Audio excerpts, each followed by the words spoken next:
Sya'ban bulan beramal. Kalau siangnya puasa, malamnya apa yang dilakukan? Baik, kita tanya dalilnya.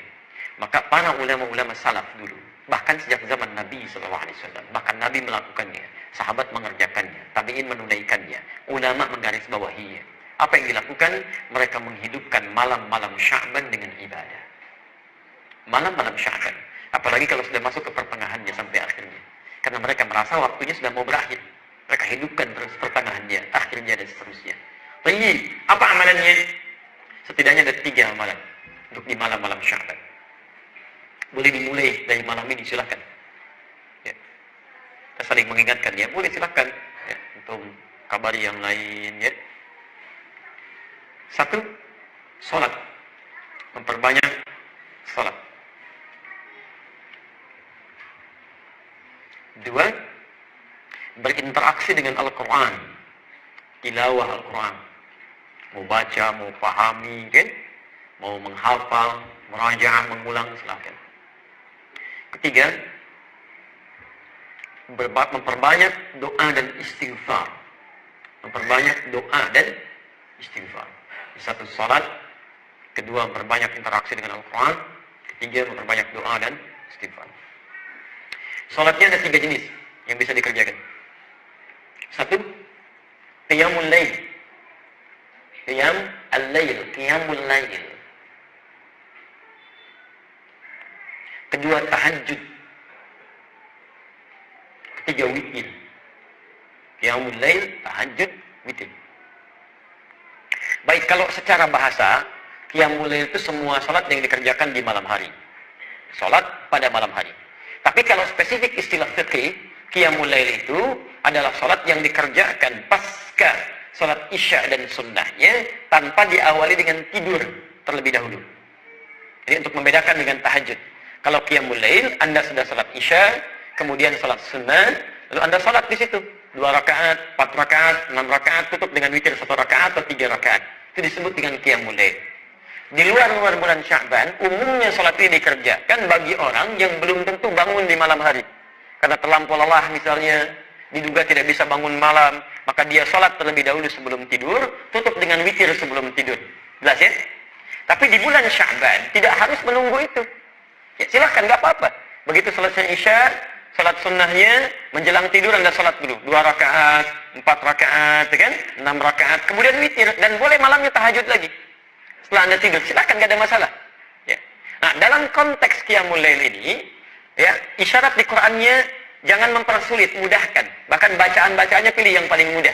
Ya. Quran surah ke-73 ayat 20. Faqra'u ma tayassara minal Qur'an. Silakan baca yang mudah-mudah, ringan-ringan dari Al-Quran. Silakan. Ya. Dan ringan itu bisa relatif, ya. Ringannya Nabi itu 100 ayat Al-Baqarah. Ringan, ya. Masya Allah. Antum ya demikian. Qul wallah, ya. Kemudian Anas rakaat kedua. Hari keduanya tambah lagi Ad-Duha, setelahnya Alam Nashrah. Naik lagi. Ya. Jadi kalau bisa begini, saran saya, hidupkan di keluarga. Dengan anak-anak boleh kok jamaah. Boleh untuk memberikan bimbingan. Boleh. Ya, tahajud kok kayak mulai berjamaah untuk memberikan bimbingan itu sah. Seperti Nabi pernah menjadi imam bagi Abdullah bin Abbas radhiyallahu taala anhuma. Salat malam. Ada di Abu Dawud nomor hadis 1365 ketika di rumah Sayyidah Maimunah. Ibnu Abbas salat di belakang. Ya, kemudian setelah itu ditarik oleh Nabi sampai sejajar begini. Itu salatnya sedang tahajud. Awas, hati-hati. Saya suka agak bingung ini, ya, agak sulit memahami, gagal dalam paham bagi orang-orang mengatakan dilarang bid'ah tahajud berjamaah itu. Tapi Anda menjadikan hadis ini untuk membenarkan imam dengan makmum dalam posisi sejajar. Jadi kalau ada satu imam dan pasti imamnya satu, ya. Kemudian ada makmum 1 orang. Makmum berdiri di sini. Anda katakan posisi imam dengan makmum itu sejajar begini.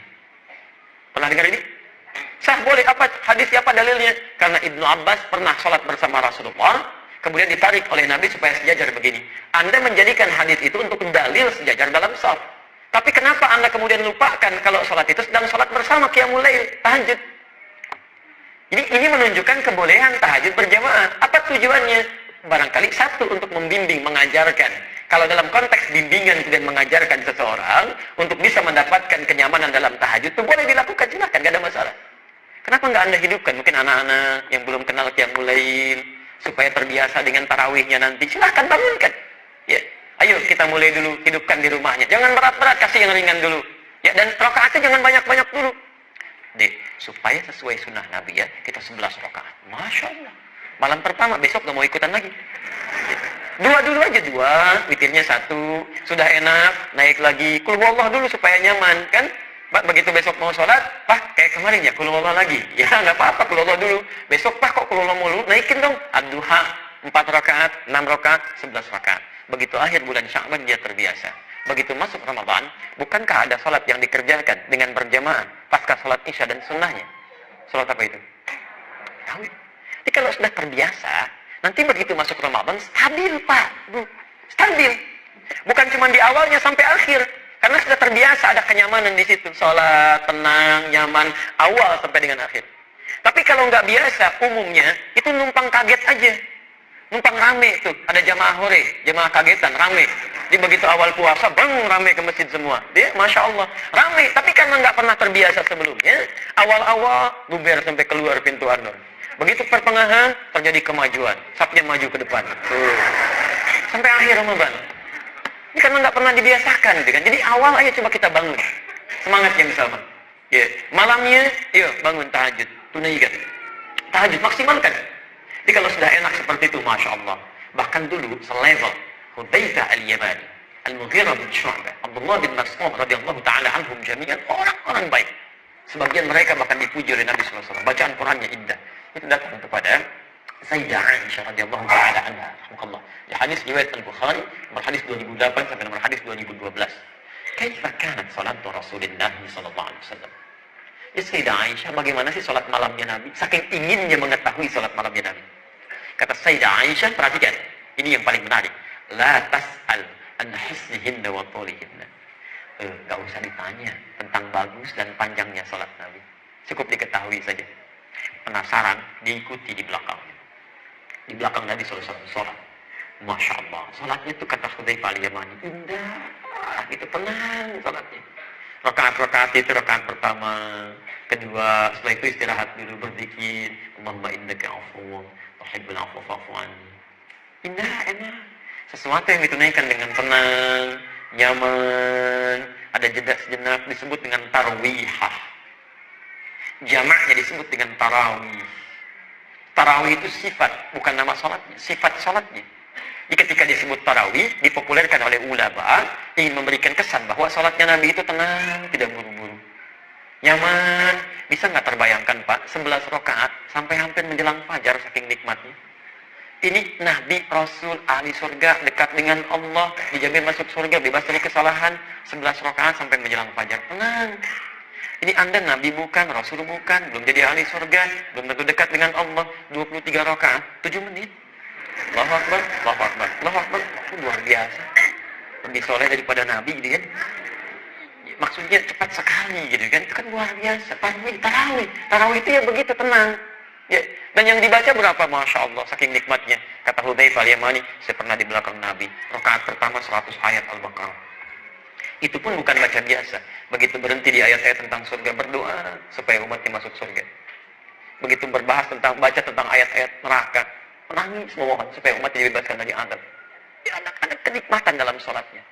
Bahkan Masya Allah pernah di belakang Nabi, dikira 100 ayat Al-Baqarah selesai, ternyata nyambung semuanya Al-Baqarah 286 rakaat pertama. Dikira akan ruku, kata Abdullah bin Mas'ud, ternyata Ali Imran disambungkan sampai 200 ayat. Dikira akan ruku, ternyata ke An-Nisa 176 ayat. 5 juz 4 halaman baru ruku. Besoknya nggak pada ikutan lagi.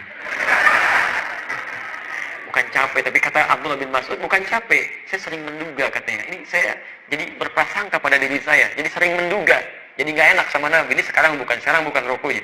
Nikmat, mereka sudah biasa salat malam. Bahkan Abdullah bin Mas'ud, Abdurrahman bin Auf, Uthman bin Affan disebutkan di kitab At-Tibyan karena Imam An-Nawawi. Saya punya terbitan Darul Kutub Al-Islamiyah warna merah marun, halaman 38, ya, paragraf pertama bagi 1 sampai 2, posisi paling kanan sebelah atas. Itu mereka sepeninggal Nabi menikmati sholat tahajud sampai khatam Quran. Semalam khatam Quran. Diberikan keberkahan waktunya oleh Allah Subhanahu wa taala. Nah, jadi Bapak dan Ibu sekalian, ayo kita hidupkan malamnya. Ayo kita hidupkan. Makanya malam-malam Sya'ban itu ulama menghidupkan waktu malamnya. Silahkan cek. Anda buka kitab Syekhul Islam Ibnu Taimiyah, Majmu' Fatawa, juz ke-23, halaman